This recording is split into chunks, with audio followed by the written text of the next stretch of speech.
तो मध्य प्रदेश कर्मचारी चयन मंडल भोपाल द्वारा वैकेंसी यहाँ पे जारी कर दी गई है स्वास्थ्य विभाग में। तो ये है संचालनालय लोक स्वास्थ्य एवं चिकित्सा मध्य प्रदेश भोपाल के अंतर्गत पैरामेडिकल संवर्ग के फिजियोथेरेपिस्ट, काउंसलर, फार्मासिस्ट ग्रेड 2 के और नेत्र सहायक एवं ओटी टेक्नीशियन पदों की भर्ती परीक्षा। ठीक है, तो ये डायरेक्ट भर्ती है। फिर इसमें आप देख रहे हैं कि ऑनलाइन आवेदन फॉर्म भरने की जो प्रारंभिक तिथि है वो है 28 जुलाई। ठीक है, यानी कि 28 जुलाई से आपके आवेदन स्टार्ट हो जाएंगे और हो चुके हैं। तो आप लोग शुरू कर दीजिए अपना फॉर्म भरना। ऑनलाइन आवेदन पत्र भरने की अंतिम तिथि दी गई है 11 अगस्त 2025, यानी कि बहुत ही कम टाइम है आपके पास। तो आप इसको फॉर्म को जल्दी से फिलअप कर दीजिए। और इसमें संशोधन तिथि वहीं से 28 जुलाई से स्टार्ट होकर 16 अगस्त तक की दी गई है। आपका पेपर जो है संभावित परीक्षा दिनांक और दिन यहाँ पे फिक्स किया गया है 27 सितंबर 2025 को होगा और ये शनिवार के दिन होगा।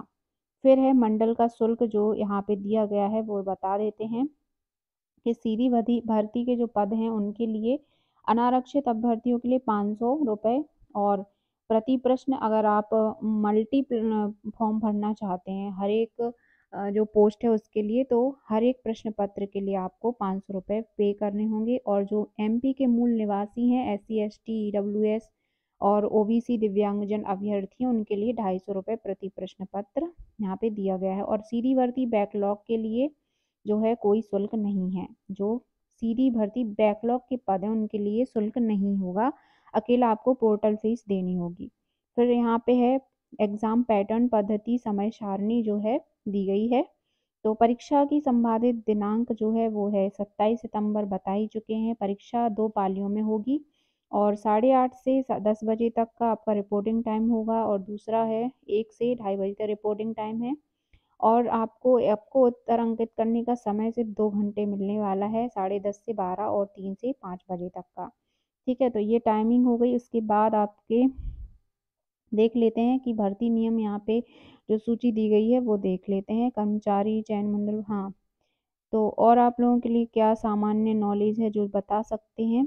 अर्हता अंक देख लीजिए, प्रतिशत देखिए यहाँ पे दिया गया है केवल उन्हीं अभ्यर्थियों के नाम सफल अभ्यर्थियों की सूची में सम्मिलित किए जाएंगे जिन्होंने निर्धारित कुल अंकों में न्यूनतम अंक प्राप्त किए हों।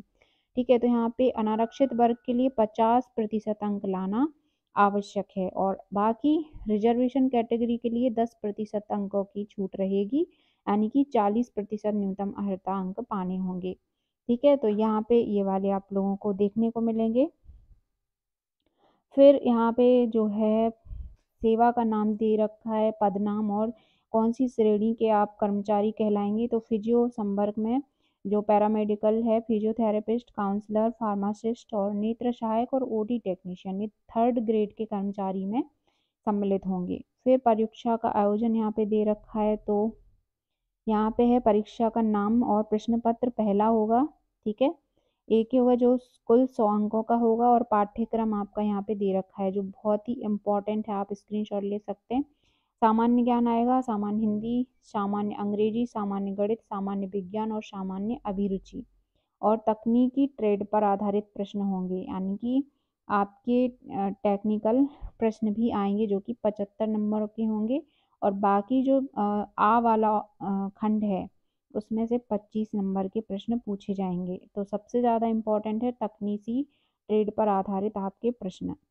ठीक है, फिर सहृदय अनुभव जो है आपको यहाँ पे दिया गया है कि किस पोस्ट के लिए क्या डिग्री क्या डिप्लोमा होना चाहिए, वो यहाँ पे है। फिजियोथेरेपिस्ट सीधी भर्ती के लिए आपको न्यूनतम शैक्षणिक योग्यता यहाँ पे दी गई है, बीपीटी करना होगा। ठीक है, भौतिक चिकित्सा में स्नातक उपाधि या मध्य प्रदेश सहज चिकित्सा परिषद में जीवित पंजीयन होना चाहिए आपका। फिर है दूसरा काउंसलर सीधी भर्ती के लिए शैक्षणिक योग्यता MSW होना चाहिए पोस्ट ग्रेजुएट डिप्लोमा के साथ और काउंसलिंग एंड फैमिली थेरेपी के साथ यहाँ पे वो उसका पोस्ट ग्रेजुएशन वाला डिप्लोमा इस तरह से होना चाहिए। फिर है फार्मासिस्ट ग्रेड 2 सीधी भर्ती के लिए न्यूनतम शैक्षणिक योग्यता दी गई है कि आपका जीव विज्ञान, रसायन या भौतिकी विषय में 12 पास, ठीक है, 12वीं कक्षा उत्तीर्ण होनी चाहिए और जो है उपाधि डिप्लोमा कोई भी आपके पास जरूर होना चाहिए, बी फार्मा जैसा। ठीक है, बी फार्मा, एम फार्मा ये वाली। और मध्य प्रदेश फार्मेसी काउंसलिंग में भेषज फार्मा जीवित पंजीयन सबके लिए आवश्यक है।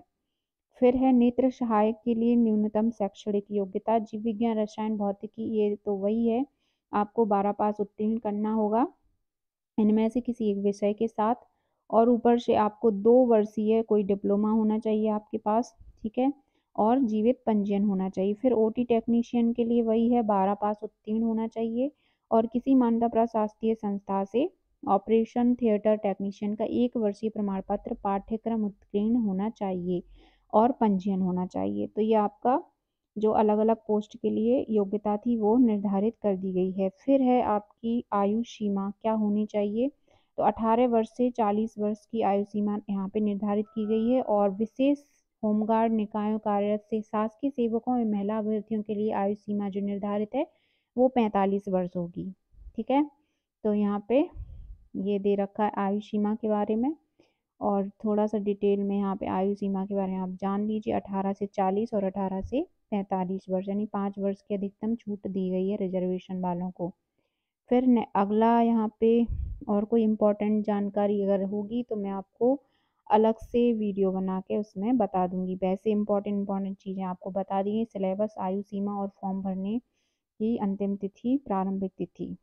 चलिए मिलते हैं नेक्स्ट वीडियो के साथ, नेक्स्ट जो आपकी वैकेंसी है उसके साथ।